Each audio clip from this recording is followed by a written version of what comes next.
Საქსტატმა 2024 წლის მთლიანი შიდა პროდუქტის დაზუსტებული მაჩვენებლები გამოაქვეყნა. ანგარიშიდან ირკვევა, რომ გადაიხედა გასული წლის მშპ-ს ზრდის ტემპი. თუკი 2025 წლის მარტში გამოქვეყნებული ანგარიშის მიხედვით, გასული წლის ზრდა 9.4% შეადგინა ახალი შეფასებით, გასულ წელს ეკონომიკური ზრდა 9.7% იყო. საკპატენტის თავმჯდომარე სოსო გიორგაძე ამბობს, რომ ქუთაისის პარლამენტის ყოფილ შენობაში ახალი სასწავლო ცენტრის მშენებლობა მიმდინარეობს. ამის შესახებ მან პარლამენტის ევროპასთან ინტეგრაციის კომიტეტის ხდომაზე განაცხადა. გიორგაძის თქმით, ეს იქნება კერა, რომელსაც მთლიანად დაეფუძნება ცნობიერების ამაღლების ღონისძიებები. ექს-პრემიერმა ირაკლი ღარიბაშვილმა სასამართლოს მიერ შეფარდებული მილიონი ლარის გირაოს სახლით უზრუნველყო. აღნიშნული ინფორმაცია BMG-ს ბრალდებული ექს-პრემიერის ადვოკატმა ამირან გიგუაშვილმა დაუდასტურა.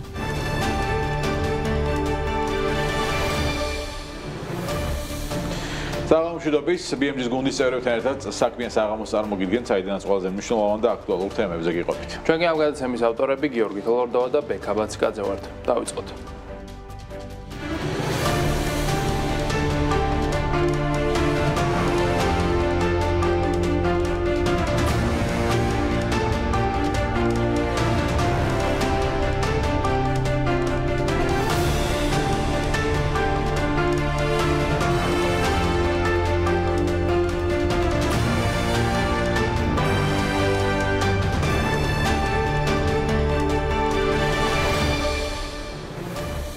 ელექტრონული კომერციის ასოციაციაში აცხადებენ, რომ საერთაშორისო მათ შორის ჩინური პლატფორმები მხოლოდ უცხოურ გადამზიდო კომპანიებთან თანამშრომლობენ, რადგან მათი მომსახურება სხვადასხვა გადასახადით, მათ შორის 18%-იანი დეღიგეთი არ იბეგრება. ასოციაციის პრეზიდენტი აცხადებს, რომ ამ პირობებში ადგილობრივი საფოსტო საკურიერო კომპანიები, რომლებიც სხვადასხვა გადასახადებს იხდიან, არაკონკურენტულ პირობებში ექცევიან. ასოციაციის მოთხოვნაა, რომ აღნიშნული საკითხი კონკურენციის სააგენტომ და ფინანსთა სამინისტრომ შეისწავლოს, კერძოდ, რამდენად სამართლიანია მსგავსი საგადასახადო რეჟიმი და ხომ არ ოპერირებენ უცხოური საფოსტო საკურიერო კომპანიები ბაზარზე დემპინგური ფასებით. ელექტრონული კომერციის ასოციაციამ დარგში არსებულ პრობლემატურ ვითარებაზე ბიზნეს ომბუდსმენთან უკვე ისაუბრა. სექტორის წარმომადგენლები გამოწვევებზე სასაუბროდ ბიზნეს ომბუდსმენისგან ელიან შესაბამის უწყებებთან შუამდგომლობას. ასოციაციაში აცხადებენ, რომ გაზრდილი საერთაშორისო კონკურენციის პირობებში ადგილობრივი ელ-კომერციის ბაზარი კრიზისშია.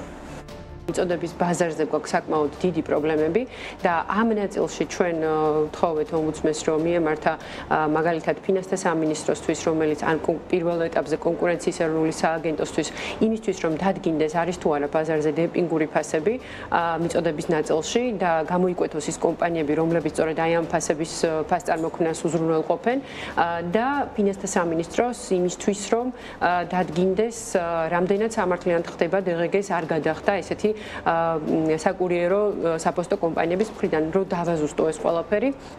მაგალითად თემუ თანამშრომლობს მხოლოდ საერთაშორისო კომპანიებთან ამ შემთხვევაში, რომელთაც საერთაშორისო სტატუსი აქვს, შესაბამისად მათი ადგილობრივი გადაზიდვებიც, როგორც ეწოდება last mile მომსახურება, არ იბეგრება DGG-ი, ანუ გათავისუფლებულები არიან DGG-სგან, შესაბამისად მიწოდების ნაწილში ისინი არ იხდიან 18%-ს.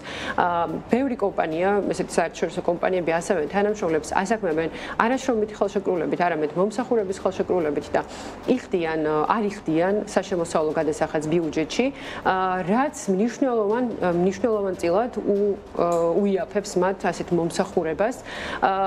საპირწონედ ქართული კომპანიები, რა თქმა უნდა, ვიხდით როგორც საშემოსავლო გადასახადებს, ასევე DGG-ს გადასახადს და შესაბამისად ჩვენი ფასი მოიცავს ორივე მათგანს.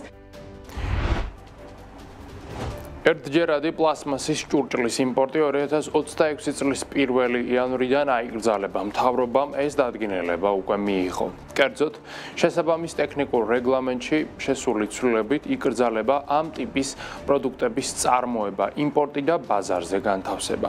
საუბარია პლასტმასისგან დამზადებული ჩანგლების, დანების, კობზების, ჭხირების, თებშების, აწრუპების, სასურსათო კონტეინერების, ჭიქების და მათი თავსახურების აკრძალვაზე. ამასთან იკრძალება საზოგადოებრივი კვების ობიექტების მიერ პლასტმასისგან დამზადებული ერთჯერადი გამოყენების კონტეინერებისა და ჭიქების საშუალებით მზად და სურსათის მიწოდება მომხმარებლებისათვის. საკითხზე შეხვედრა ბიზნესთან პარლამენტის გარემოს დაცვისა და ბუნებრივი რესურსების დაცვის კომიტეტზე შედგა, სადაც საუბარი იყო ახალ რეგულაციებზე, გადასვლის ვადებზე და იმ პროდუქციის ალტერნატივაზე, რითაც ბიზნესმა პლასტმასის ნაწარმი უნდა ჩაანაცვლოს. მხარები ადასტურებენ, რომ რეგულაცია ბიზნეს ხარჯებს გაუზრდის. ეს ეხება ჩანგლებს, კოუზებს, თეფშებს, სატროპებს, მოსარევებს, ეს არის პირველი ეტაპი და აქ ხას უსვავ წარმოება ამისი არ იგზალება, შეიძლება იყოს ექსპორტის დაშოშები, ასევე ბაზარის მიწოდება შიგნით შეიძლება, ეს იმიტომ რომ მარაგები ამოიყიდოს 1 აპრილამდე ის ხას უსვავ.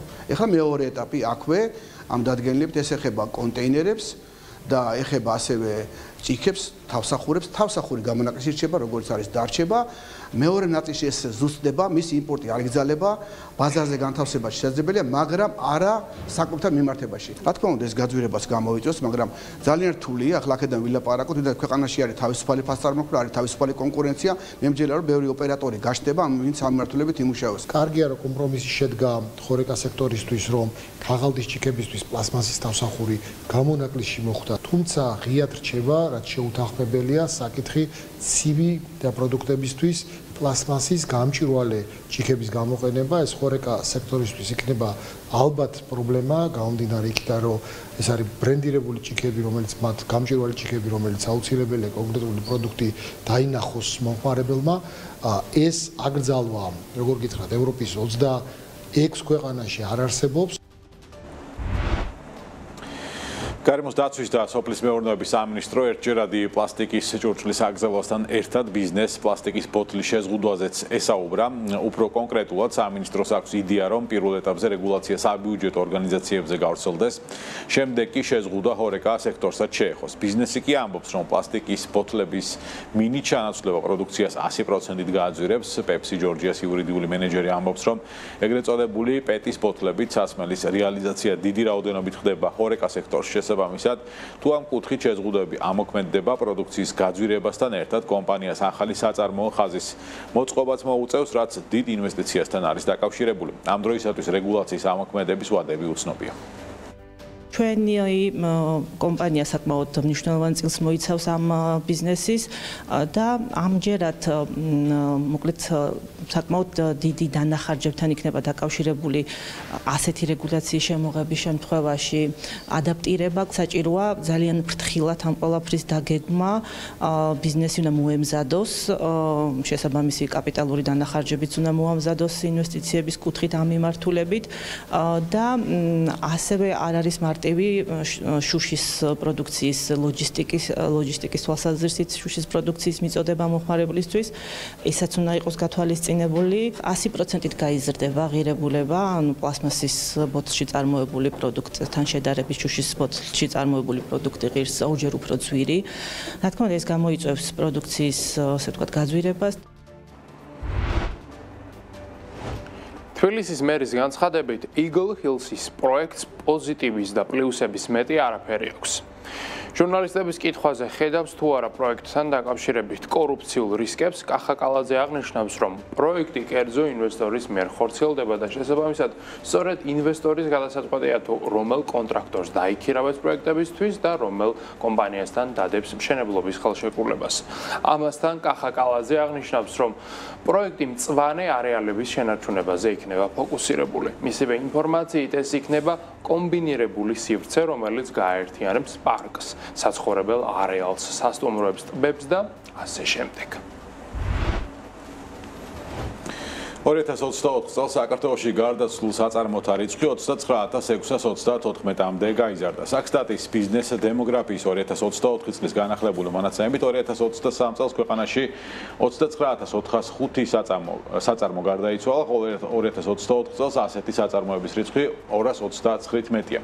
ოფიციალური სტატისტიკის მიხედვით გასულ წელს საქართველოში 46249 საწარმო დაიბადა, რაც წლიურად 2853 სუბიექტით შემცირება განმარტებული მაჩვენებელია.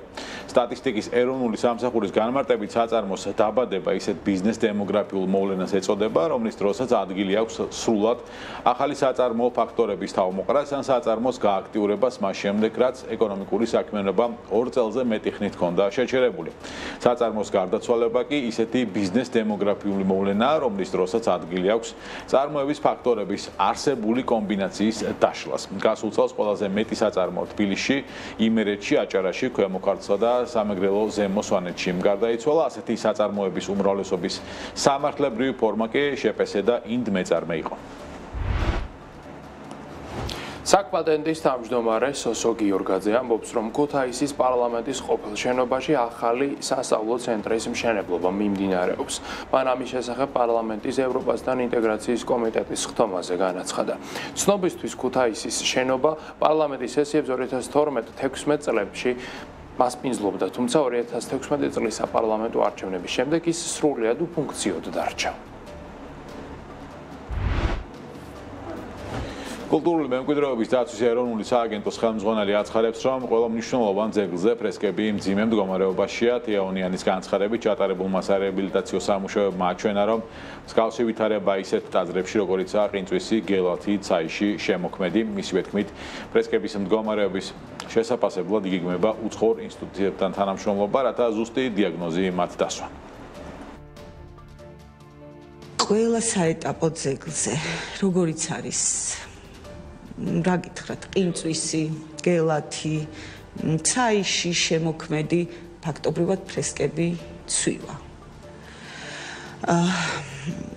ჩვენ ვცდილობთ, რომ ამ ტაძრებზე პირველ ყოვლისა დავგეგმოთ ის სამუშაოები, რაც ფრესკებს უქმნის საფრთხეს და რის გამო ეს გამოწვეული ხომ ან სახურავიდან ჩადის წყალი, ან კაპილარული აწობის შედეგად მიწიდან ხდება აი ამ ტაძრების დანესტიანება. არ ვაკლინებ ქართულ კედლის მხატვრობის კონსერვატორებს და მათ ძალიან დიდ მადლობას ვუხდი გაწეული საქმიანობისთვის, მაგრამ უყურეთ, გვაჩვენა ჩატარებულმა სარეაბილიტაციო სამუშაოებმა, რომ სვეტიცხოველში ფრესკები თეთრდება, ყინწვისში ვარდისფერი აქვს.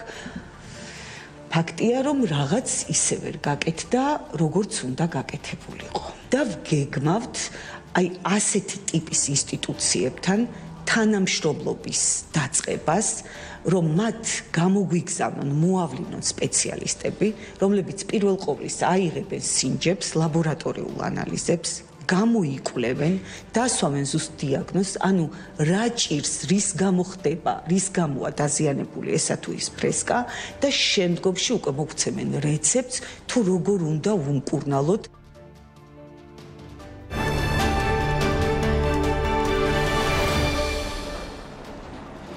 კომუნიკაციების კომისიის კომკომის მონაცემებით 2025 წლის მესამე კვარტალში ტელე და რადიო მაუწყებლების ჯამური კომერციული სარეკლამო შემოსავალი წინა წლის იმავე პერიოდთან შედარებით 63.6%-ით გაიზარდა და 31.4 მილიონი ლარი შეადგინა. ხოლო ტელევიზიების შემთხვევაში კი კომერციული სარეკლამო შემოსავლებიდან მიღებული თანხა 85%-ით გაიზარდა 29.500.000 ლარამდე. ტელემაუწყებლებისთვის 2025 წლის მესამე კვარტალში მიღებული სარეკლამო შემოსავლების ძირითადი 88.6%-იანი წილი პირდაპირმა რეკლამამ, 6.7%-იანი წილი სპონსორობამ, ხოლო 4.6%-იანი წილი პროდუქტის განთავსებამ შეადგინა. უფრო დეტალურად სატელევიზიო კომერციული სარეკლამო შემოსავლების ყველაზე დიდი წილი 2025 წლის მესამე კვარტალში კვლავ ტელეიმედს ჰქონდა, რომლის შემოსავალიც გასული წლის იმავე პერიოდთან შედარებით 8.8 მილიონი ლარით გაიზარდა და 14.400.000 ლარი შეადგინა. 4.6 მილიონი ლარით გაიზარდა რუსთავი კომერციული შემოსავალი და ჯამურად 6.7 მილიონი ლარი შეადგინა. გასული წლის იმავე პერიოდთან შედარებით 1.5 მილიონი ლარით გაიზარდა GDS-ის TV-ისთვის შემოსავალიც და 2.1 მილიონ ლარს გაუტოლდა. რაც შეეხება პოსტ TV-ს, მისი შემოსავალი 9 მილიონი ლარით გაიზარდა და 1.9 მილიონი ლარი შეადგინა. 0.1 მილიონი ლარით გაიზარდა ტელეკომპანია პირველის კომერციული სარეკლამო შემოსავალი, რომელიც 2025 წლის მესამე კვარტალში კვარტალში 1.3 მილიონი ლარი იყო. 1 მილიონ ლარს გაუტოლდა BMG-ის შემოსავალი, რაც წინა წლის იმავე პერიოდთან შედარებით 0.2 მილიონი ლარით მეტია.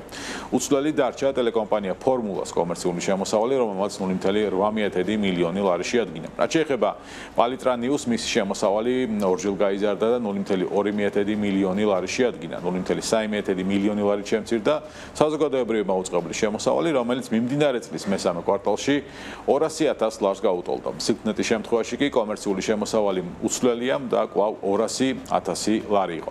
რაც შეეხება რადიო მაუწყებლებს, რადიოების მიერ მიღებული სარეკლამო შემოსავალი 12% შემცირდა და 2025 წლის მესამე კვარტალში 1.900.000 ლარი შეადგინა, საიდანაც 88.5% პირდაპირ რეკლამას, ხოლო 11.2% სპონსორობას ეკავა.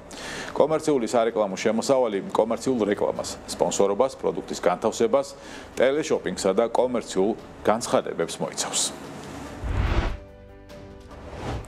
საქმიან საღამოს ვაგრძელებთ საფონდო ბირჟების მიმოხილვით და ვინაიდან დღეს არის პარასკევი, უნდა შევაფასოთ აწ უკვე განვლილი კვირა, რომელიც ამერიკული ბაზრისათვის იყო ერთ-ერთი ყველაზე რთული და მძიმე.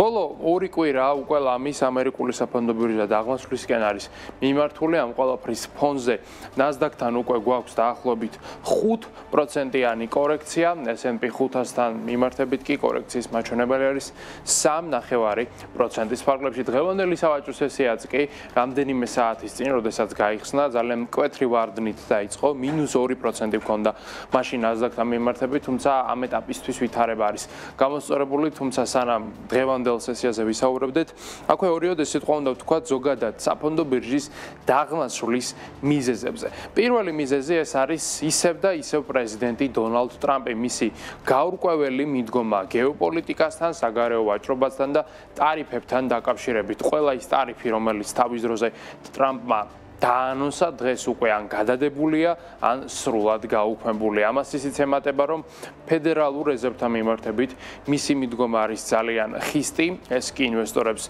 დიდად არ მოსწონთ, ასევე გაურკვეველი არის მისი საბოლოო ვერდიქტი ჩინეთთან მიმართებითაც. თავად ჩინეთი მეორე ფაქტორი არის, გამოც დღეს საფონდო ბირჟა ეცემა, ვინაიდან გავრცელდა ინფორმაცია ჩინეთის ეკონომიკურ აქტივობასთან და კერძო სექტორის გაყიდვებთან დაკავშირებით, ამ მიმართულებით დაფიქსირდა არც ისე სახარბიელო შედეგები, ხოლო როდესაც პლანეტით რიგით მეორე ყველაზე მსხვილი ეკონომიკა არასახარბიელო შედეგს აჩვენებს, ეს რა თქმა უნდა ინვესტორებს აშფოთებთ, ვინაიდან ჩინეთი არის ყველაზე მსხვილი როგორც მწარმოებელი, ასევე ყველაზე მსხვილი მომხმარებელიც.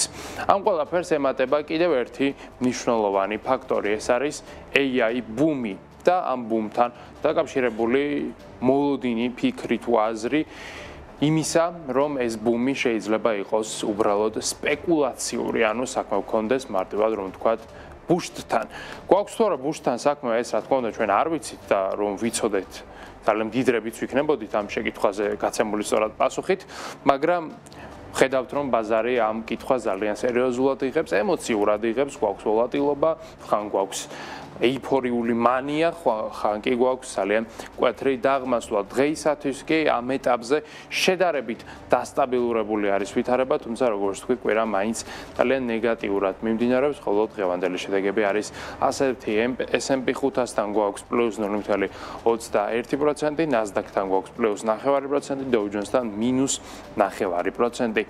კომპანიებსაც გადავალოთ თვალი ამ ეტაპზე, როგორც ხედავთ, ყველა კომპანიას პლუს-მინუს გამოსწორებული აქვს ვითარება, მცირედი მატება გვაქვს, როგორც ხედავთ, Tesla-სთან +2%, TSMC-საც +1.5% აქვს, ასევე Broadcom-აც, Microsoft-მაც და Nvidia-მაც მოახერხეს გარკვეულწილად პოზიციების დაბრუნება, მაგრამ აქ ის უნდა გავითვალისწინოთ, რომ გუშინ ამ კომპანიებს ჰქონდათ საშუალოდ 4.5%-იანი ვარდნა, ამის შემდეგ კი მცირედი კორექციის აღდგენა, როგორც წესი არის მოსალოდნელი ხოლმე.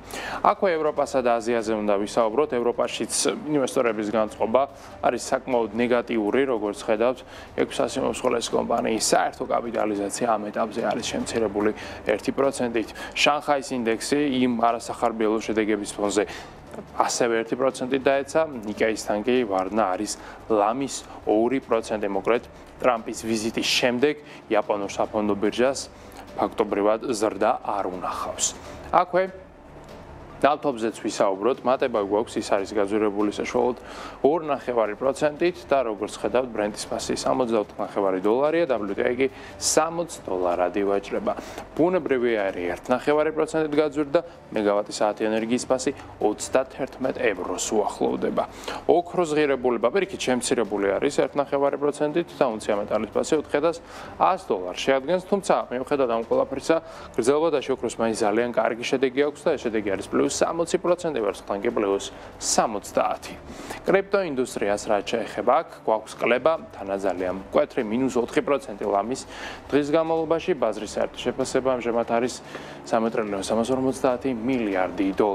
ბიტკოინის ფასი როგორც თავად ხედავთ არის ამ ეტაპზე 96,900, ეთერიუმი კი $3,200 ვაჭრება, კლება გვაქვს 3.5%, კაპიტალიზაცია 385 მილიარდი გვაქვს ეთერიუმთან, ხოლო ბიტკოინი უკვე 2 ტრილიონიან ნიშნულსაც კი ჩამოწდა. ასევე ძალიან მნიშვნელოვანია, რომ ბიტკოინმა დაკარგა ეგრეთ წოდებული მხარდაჭერის ხაზი $100,000-იან ფსიქოლოგიურ ნიშნულზე, ის უკვე ჩამოწდა მას და შესაბამისად ამ შედეგის დაბრუნება მომდენო რამდენიმე დღის განმავლობაში წესით იქნება საკმაოდ რთული, რადგანაც როგორც წესი ბიტკოინს შაბათ-კვირას დიდად ზრდა არ ახასიათებს. აქვე უნდა ვისაუბროთ ჩვენ რა თქმა უნდა ლონდონის საფონდო ბირჟაზეც და იქ წარმოდგენილ ქართულ კომპანიებზე, ეს არის საქართველოს ბანკი, რომელსაც გუშინდელი აღმასვლის შემდეგ დღეს ძალიან მკვეთრი კორექცია აქვს და არის ვარდა -2.65%. ეს ამ შემთხვევაში არის TBC, რომელიც კიდევ უფრო მეტად დაეცა -1.5%-ით და როგორც ხედავთ, ის უკვე უახლოვდება ასე ვთქვათ წლის დასაწყისში დაფიქსირებულ მინიმალურ აჩვენებელს, აი თებერვალ-იანვრის პერიოდთან ვართ ფაქტობრივად დაბრუნებული, თუკი კომპანიის საერთო კაპიტალიზაციას დავაკვირდებით, რაც ძირითადად პოლიტიკური მოვლენებით არის განპირობებული და არც TBC-ის ფინანსური შედეგებით. რაც შეეხება ჩვენს ეროვნულ ვალუტას, მისი გაცვლითი კურსი ამ ეტაპზე დოლართან არის ისევ და ისევ 2.70, ანუ ლარი საკმაოდ მყარია.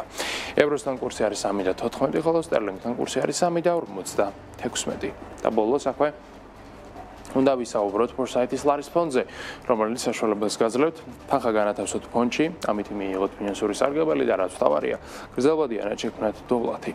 სარგებლის მოცულობა წლიურად საშუალოდ სტანდარტულად შეადგენს დაახლოებით 9%, ხოლო ანგარიზე 50,000 ლარზე მეტის ქონის შემთხვევაში სარგებლის მოცულობა აჭარბებს 10%. ეს არის წლიური ამონაგები, რომელიც თქვენ ყოველდღიურად გარიცხებათ. Foresight Investment Group კი არის საქართველოს ეროვნული ბანკის მერეგულირებული და ლიცენზირებული კომპანია. მოკლედ აი ასეთი ვითარება გვაქვს ჩვენ პარასკევის მიწურულს გლობალურ საფონდო ბირჟებზე ჩვენი გადაცემის დასრულების შემდეგ კი წინ თქვენ გელით თელარა გელანდიას ავტორ გადაცემა წერტილი, რომლის ანონსაც სწორედ ახლა გაგაცნობთ.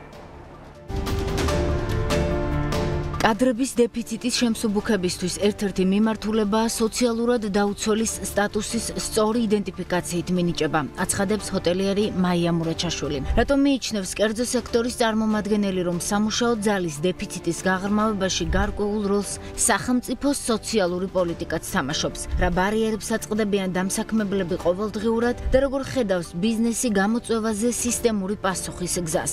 დღეს 21 საათსა და 30 წუთზე BMG TV-ზე კომპანიას სასტუმროების სტრატეგიული მართვის ჯგუფის დამფუძნებელი, ჰოტელიერი მაია მურაჩაშვილი. წერტილში თელარა გელანდიასთან ერთად. და პარასკევის ტრადიციით შოთა ტყეშელშვილი შემოვერთა საქმიან საღამოს, რომელიც მოგვიყვება კვირის განმავლობაში, რა იყო მთავარი და მნიშვნელოვანი ბიზნესში, ეკონომიკაში შოთა საღამოშვიდობის. მოგესალმებით. ბიზნეს გარიგების ამბავი დავიწყოთ, რომელიც პრინციპში გუშინ გახდა ცნობილი მისი დეტალები, ბოლო დეტალები, რომ ბაზის ბანკი და ლიბერტი ბანკის შერწყმა, ასე ვთქვათ, ამ ეტაპზე ჯერჯერობით როგორც ის არ განიხილება. რა ხდება თემასთან დაკავშირებით, რა ინფორმაცია გვაქვს დღეს? დიახ, წლის გარიგება უნდა იყოს ბაზის ბანკისა და ლიბერტი ბანკის შერწყმა. ამაზე უკვე არაერთი თვე არის საუბარი და ეროვნული ბანკის მიერად შეფასებულია, რომ მსგავსი გარიგება საქართველოს საფინანსო ბაზარზე კონკურენციის თვალსაზრისით ნეგატიური გავლენას არ იქონიებს, თუმცა გუშინ გავიგეთ ის, რომ ბაზის ბანკი აღარ იყიდის ლიბერტი ბანკს და თუ გაერთიანება მოხდა ამ ბანკების, ორივე მხარე შეინარჩუნებს ორივე ბანკის აქციონერები შეინარჩუნებენ მათ წილებს და უბრალოდ გაერთიანდება აღნიშნული ბანკი, თუ კი მსგავსი გარიგება შედგება. აღნიშნული დაგვიდასტურა ლიბერთი ბანკის ერთ-ერთმა უმსხვილესმა აქციონერმა ბიზნესმენმა ირაკლი რუხაძემ, რომლის თქმითაც ამჟამად პირდაპირ გაყიდვა აღარ განიხილება, ხოლო ამისი ერთ-ერთი მთავარი მიზეზი არის ის, რომ მთელი იმ პერიოდის განმავლობაში რაც მოლაპარაკებები მიმდინარეობდა, ლიბერთი ბანკმა საკმაოდ დიდი ზრდა აჩვენა ფინანსური თვალსაზრისით და ის პარამეტრები, რითიც რამ უცვლობაზეც თავდაპირველად განიხილებოდა გარიგების სტადება, ამჟამად აქტუალური აღარ არის, როგორც ჩანს ლიბერთი ბანკის აქციონერებისთვის და თუ კი ბაზის ბანკთან შედგება გაერთიანება, ეს იქნება ისეთი გაერთიანება, რა დროსაც ორივე აქციონერი, ორივე მხარე შეინარჩუნებს საკუთარ წილს უკვე გაერთიანებით მიღებულ ახალ ბანკში, თუმცა მეტი დეტალი ჯერჯერობით უცნობია. მესამე მეოთხე პოზიციებზე იყო ლიბერთი და დიახ, ლიბერთი ბანკის ზომა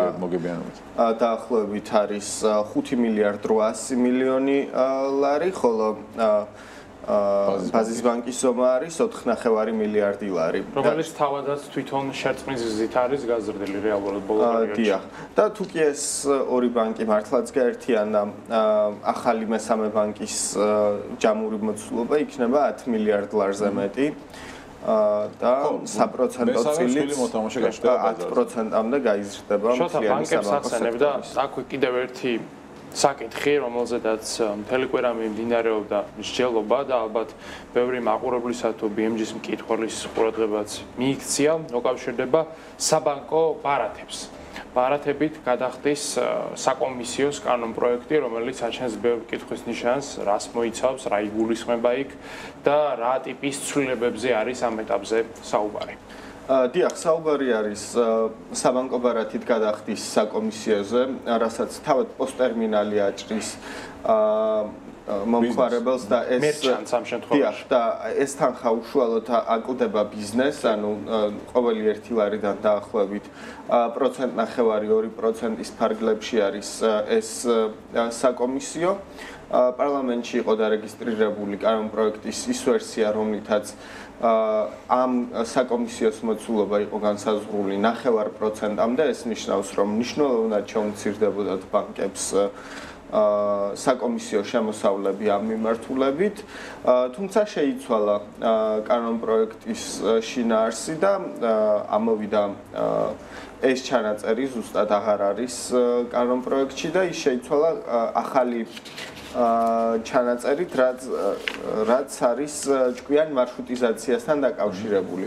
ეს არის საუბარი იმაზე, რომ სამომხმარებლო სავაჭრო ობიექტებში შეიძლება გაჩნდეს ახალი ტიპის პოსტერმინალები, რომლებმაც მომსახურება უნდა გაუწიონ ყველა კომერციული ბანკის მიერ გამოშვებულ საბანკო ბარათებს და ასევე განიხილება ის, რომ ამ ახალი რეგულაციის ფარგლებში ბანკებმა არ უნდა დაუწესონ სხვა ბანკებს უფრო მაღალი მომსახურების საკომისიო, ვიდრე ამას უსაზღვრავენ თავიანთ სისტემაში არსებულ ბარათებს, ანუ მთლიანობაში სისტემაში აქვს უნივერსალურ ასე ვთქვათ აპარატზე იგივე ტარიფით უნდა, იგივე პროცენტით უნდა იყოს ამ მიმართულებითაც საკომისიო. ეს არის კანონპროექტის შინაარსი.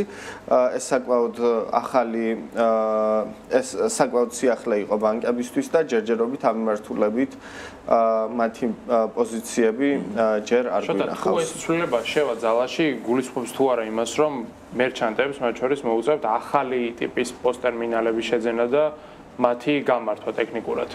შესაძლოა ეს სწორედ ამას ნიშნავდეს, თუმცა ჯერჯერობით მეტი დეტალი ამასთან დაკავშირებით უცნობი არის. კი ბატონო. სახელმწიფო შესყიდვების სისტემაშიც დაანონსებულ და განხორციელებულ ცვლილებებს გადავიდეთ. ახალი უწყება იქნება, რა სიახლეები იყო ამ მიმართულებით. ამაზეც საკომისიოსი არ იყოს რაღაც ბოლო პირები აქტიურად მიდის საუბარი ცვლილებებზე, გამჭირვალობის აუცილებლობაზე კიდევ უფრო მეტად. დიახ, საკმაოდ დაჩქარებული წესით განიხილა და მიიღო პარლამენტმა ცვლილებები, რომლებიც სახელმწიფო შესყიდვებში სრულად ცვლის არსებულ ვითარებას და აფუძნებს ახალ უწყებას, რომელსაც ეწოდება ცენტრალური შემწყიდველი ორგანო და სწორედ ამ შემწყიდველ ორგანოზე უნდა გადავიდეს კონსოლიდირებული ტენდერების ჩატარება და გამოცხადება, ანუ ეს იქნება მთავრობის დაქვემდებარებაში არსებული ახალი უწყება, რომელიც ფაქტობრივად მონიტორინგს გაუწევს იმ სატენდერო პროცესს, რასაც სხვადასხვა სახელმწიფო სტრუქტურები ახორციელებენ. ის იმას ნიშნავს, რომ მთავრობას ექნება დამატებითი ინფორმაცია თითოეული ტენდერის მიმდინარეობის შესახებ და უშუალოდ თვალი და ყური იქნება ამ მიმართულებით ახალი უწყება და თავად ეს უწყება აღასრულებს სატენდერო პროცესს. ასევე სიახლე ის იქნება, რომ კონკრეტულ ზღვარზე უფრო მაღალ ტენდერებს სწორედ ეს უწყება ჩაატარებს თავად შემწყიდველი უწყების ნაცვლად. ანუ შეიძლება თუ კი აქამდე რაღაც რამდენიმე მილიონი ლარის ტენდერს განათლების თუ ინფრასტრუქტურის სამინისტრო ატარებდა, ახლა ამ უწყებისთვის ტენდერი ჩაატაროს ცენტრალურმა შემწყიდველმა ორგანომ, ანუ გარკვეულწილად აუთსორსზე გატანას გულისხმობს სატენდერო პროცესის და პირდაპირ მთავრობის ქვეშ დაქვემდებარებას. მადლობა, შოთა ტყეშიაშვილი იყო საქმიან საღამოში, მადლობა მას ჩართვისთვის და მოწოდებული ინფორმაციისთვის.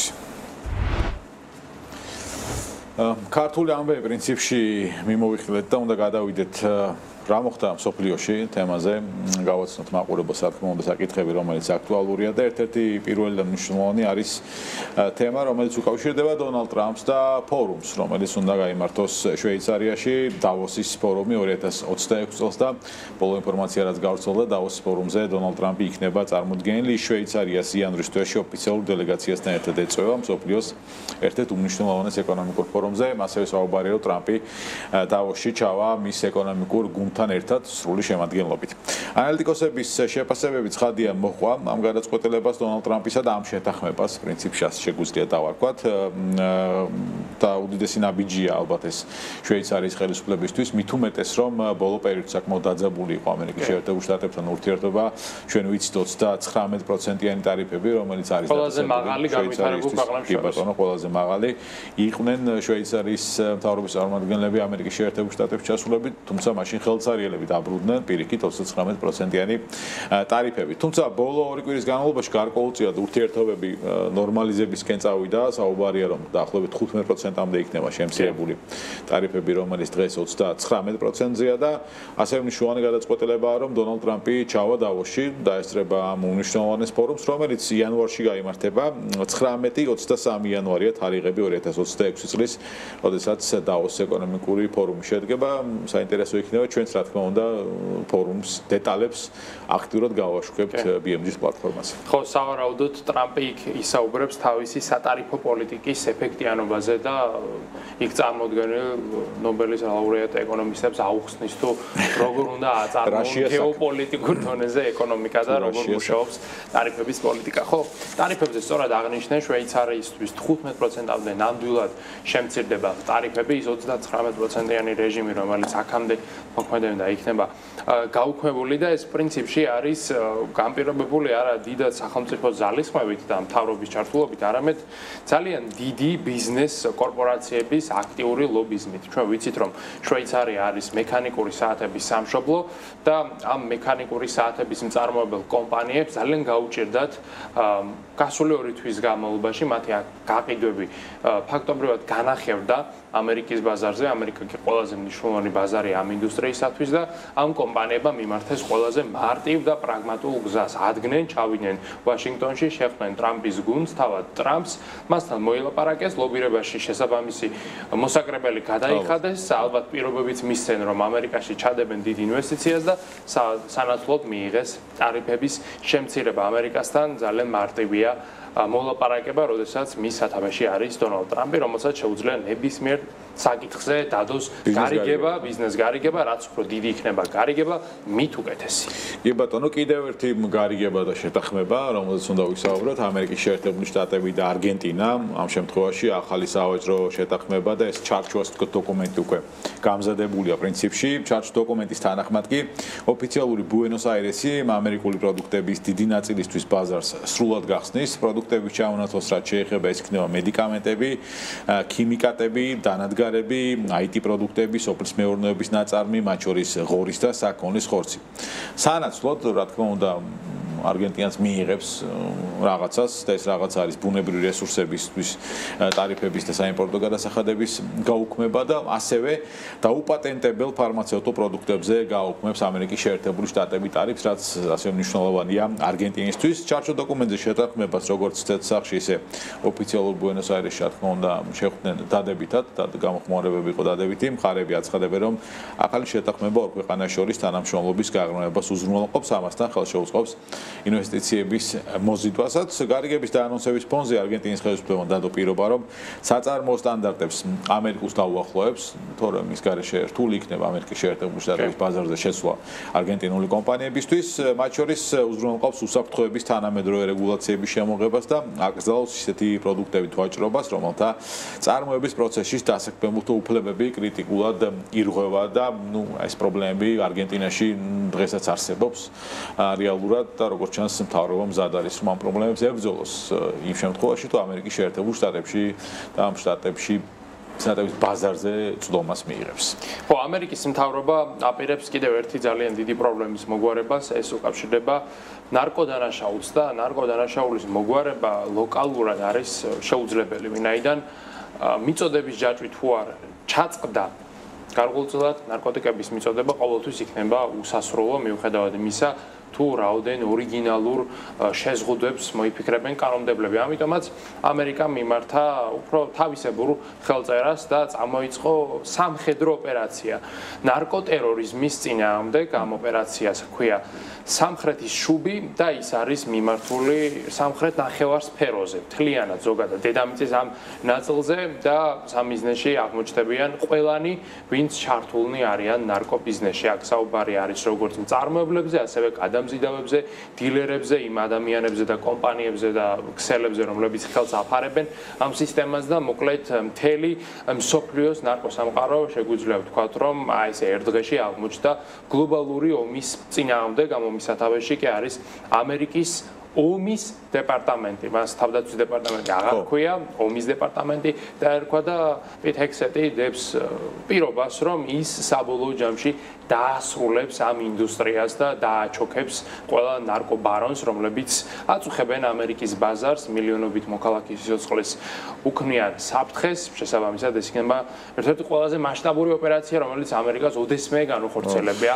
ამ მიმართულებით სავარაუდოდ ამ საკითხზე მომავალში რამდენიმე ძალიან საინტერესო ფილმს და ალბათ სერიალსაც კი ვიხილავთ. ნახეთ, საკმაოდ რთული ამოცანაა წინ დასახული, იმიტომ რომ რეალურად ბევრი ასეთი განცხადება და უდიდესი ბრძოლებიც ყოფილა ამ ინდუსტრიის წინააღმდეგ. მაგრამ ის მაინც არის. ხო, მაგრამ ის მაინც არსებობს, ნახოთ, წარმატებები ამერიკის შეერთებული შტატების ომის დეპარტამენტს.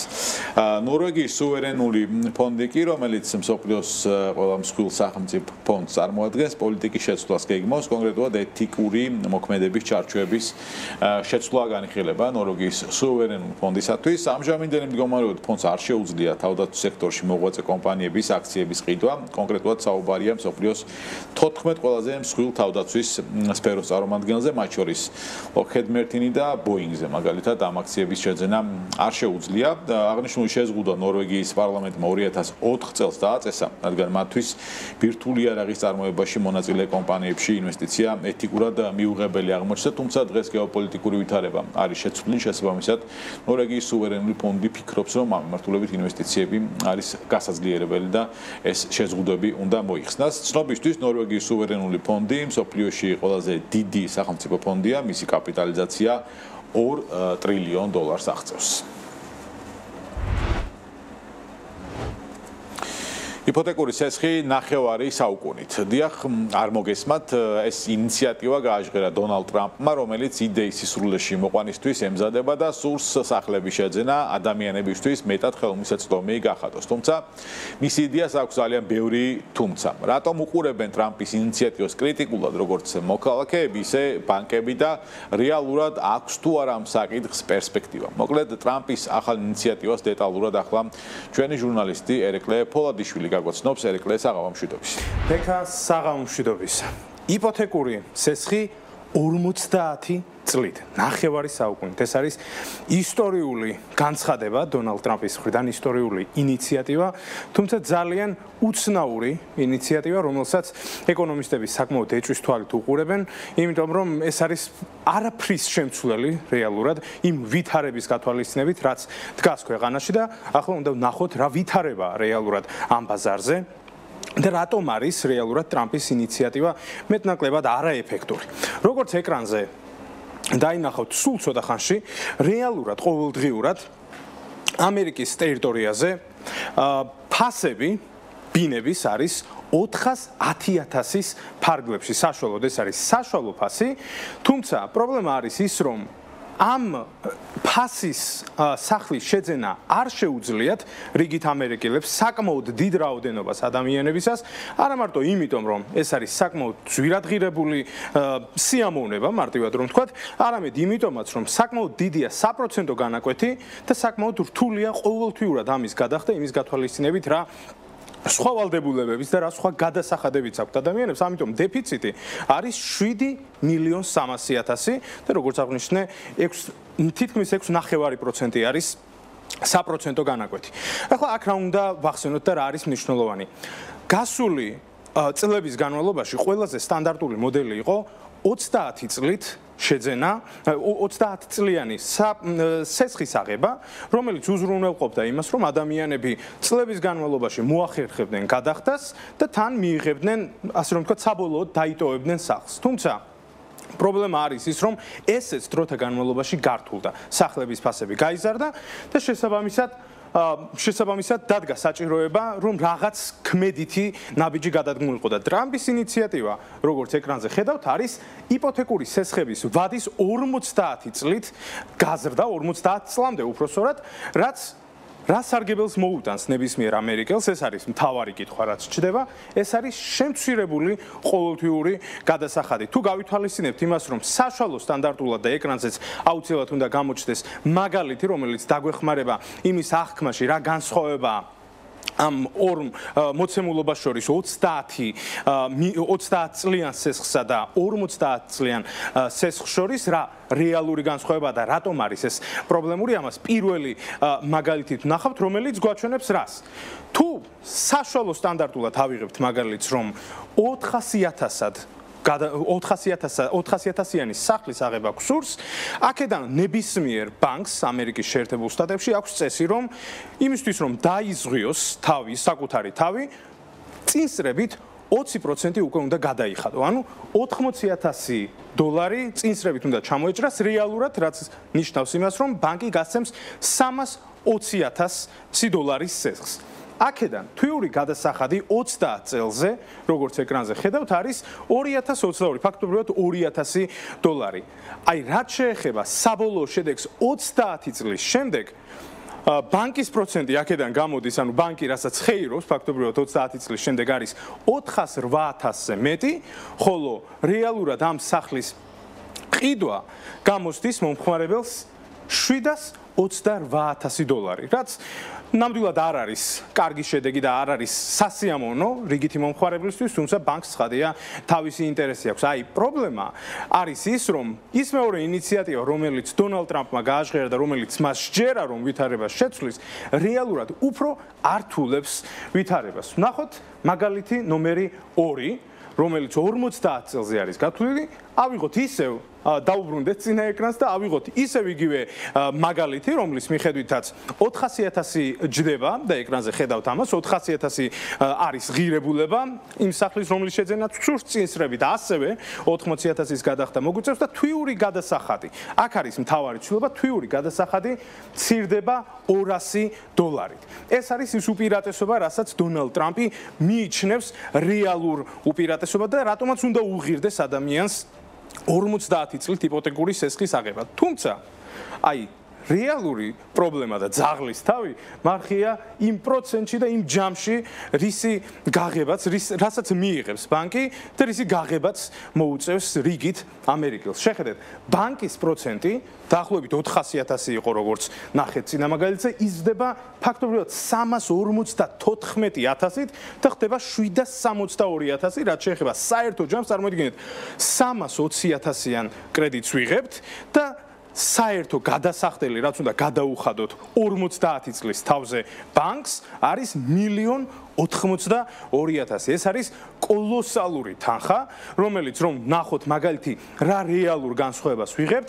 არის ის რომ მხოლოდ $200 დანაზოგი გვექნება ყოველთვიურად, მაგრამ რეალობა მნიშვნელოვნად არ იცვლება, კოლოსალურად იზრდება წლების რაოდენობა ფაქტობრივად 300 თვითმეტის გადახდა გვიწევს 300 თვე ჩვენი სატკივარი უნდა გახდეს ჩვენი არა ამერიკელების თუმცა იმ ადამიანების ვინც მათ შორის საქართველები რომლებიც ამერიკაში ცხოვრობენ და მათთვისაც მნიშვნელოვანი იქნება ის ინფორმაცია და რაც თავარია ბანკის სარგებელი იზრდება $354,000-ით მაგრამ საქმე ესე მარტივადაც არ არის ეს იდეა ცხადია საჭიროებს ახსნას ვის არგებს ვისთვის არის ეს სასარგებლო და აი პრობლემა არის ის რომ ეს ყველაზე ნაკლებად არგებს იმ რიგით მოქალაქეს რომელზეც წესით უნდა იყოს გათვლილი ეს სესხი ნახოთ ზუსტად ის რისი თქმაც მსურს ვინ იხეირებს ამით პირველ რიგში ამით ვერ იხეირებს რიგითი მოქალაქე იმ მარტივი მიზეზის გამო რომ რეალურად გრძელვადიანად ძალიან იზრდება გადასახდელი რაოდენობა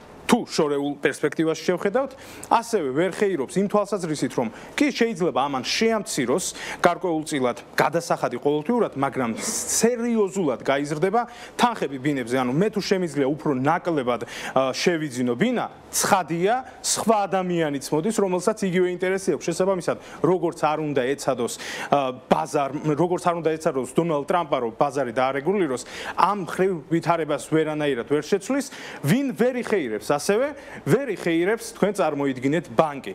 იმიტომ რომ ბანკს 50 წლით სესხის გაცემა რომელიც არის ამხელა მნიშვნელობის იმ ფონზე, როცა ამერიკაში მაქსიმუმ 12-13 წელი ცხოვრობენ ერთ სახლში, არავის არ უღირს და არც ერთი ბანკი ამხელა სესხის გამცემი არ არის და ყველაზე მთავარი, აქედან ხეირს ვერ ნახავს დონალდ ტრამპი. ადამიანი, რომელსაც რეალურად გათვლა ჰქონდა, რომ მოახერხებდა ვითარების შეცვლას, საზოგადოებაში პოპულარობის მოპოვებას და იმ ძირითადი გამოწვევის მოგორებას, რაც არის დაკავშირებული სწორედ იპოთეკურ სესხებთან და მათ საკმაოდ დიდ გადასახადთან, რაც ამასთან არის დაკავშირებული. მოკლედ ხეირს ნამდვილად ვერ ნახავს დონალდ ტრამპი, ერთადერთი შეგვიძლია თქვათ ის, რომ ეს არის მისი პოპულისტური გათვლა, რომ ავხსნათ რა სურს ამით, თუმცა ამ პოპულისტურ გათვლას ნამდვილად არ მგონია და არც ეკონომისტებს გონიათ, რომ რამე შედეგის მოტანა შეეძლოს. მადლობა ერეკლე პოლატიშვილს, ჩვენ საქმეს აღამოს ვასრულებთ. მადლობა თქვენ ყურადღებისთვის. ნახვამდის. მომავალში ხვედრამდე.